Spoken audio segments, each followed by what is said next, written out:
പ്രതിപക്ഷ നേതാവ് V D Satheesan സംസാരിക്കുന്നു. അതിലേക്ക് വിദ്യാഭ്യാസ മന്ത്രിയുടെ ഓഫീസിലോ മുഖ്യമന്ത്രിയുടെ ഓഫീസിലോ നല്ല സ്റ്റെനോഗ്രാഫർ ഇല്ലാത്തതാണോ, അല്ലെങ്കിൽ നല്ല ടൈപ്പിസ്റ്റ് ഇല്ലാത്തതാണോ, നല്ല കമ്പ്യൂട്ടർ ഓപ്പറേറ്റർ ഇല്ലാത്തതാണോ പ്രശ്നമെങ്കിൽ ഞങ്ങളുടെയൊക്കെ ഓഫീസിൽ നിന്ന് പറഞ്ഞു വിടാണ്. നമ്മൾ സംഘടിപ്പിച്ച ആളെ പറഞ്ഞു വിടാം.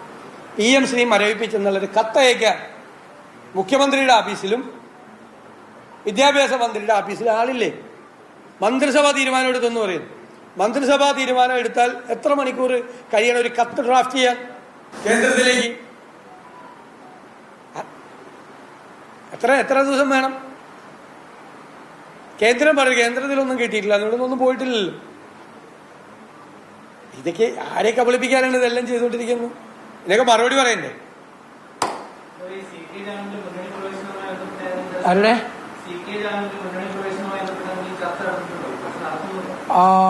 അത്തരം കാര്യങ്ങളിൽ ഒരു തീരുമാനം ഏതാനും ദിവസങ്ങൾക്കുള്ളിലുണ്ടാവും. തീർച്ചയായിട്ടും ഒരുപാട് കക്ഷികൾ UDF-ൽ ചേരാൻ വേണ്ടി താല്പര്യം പ്രകടിപ്പിച്ചിട്ടുണ്ട്. അതിന്റെ ഒരു ഡ്യൂ പ്രോസസ് നടന്നുകൊണ്ടിരിക്കുകയാണ്. ആ പ്രൊസീജിയർ കംപ്ലീറ്റ് ചെയ്താൽ UDF യോഗം കൂടി ഉടൻ തന്നെ തീരുമാനമെടുക്കും. ഉറപ്പായിട്ടും.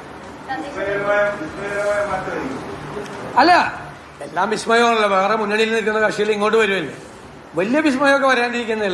ഇതൊക്കെ വിസ്മയം തന്നെയാണ്. മറ്റ് മുന്നണിയിലുള്ള ആളുകൾ ഈ തെരഞ്ഞെടുപ്പ് അടുക്കുന്ന സമയത്ത് UDF-ലേക്ക് വരികയാണ്, മുതിർന്ന നേതാക്കൾ പലരും വരികയാണ്.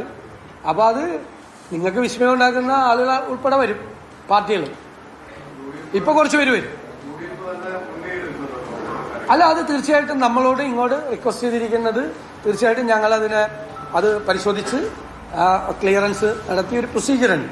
നമ്മൾ ദേശീയ പാർട്ടിയും കൂടിയാണ്. ഡൽഹിയിൽ നിന്നുള്ള ഇത് വേണം, മറ്റ് ഘടകകക്ഷികളുടെ അനുവാദം വേണം, പാർട്ടി തീരുമാനം എടുക്കണം. കോൺഗ്രസ് ആ പ്രോസസ്സ് നടന്നുകൊണ്ടിരിക്കുകയാണ്.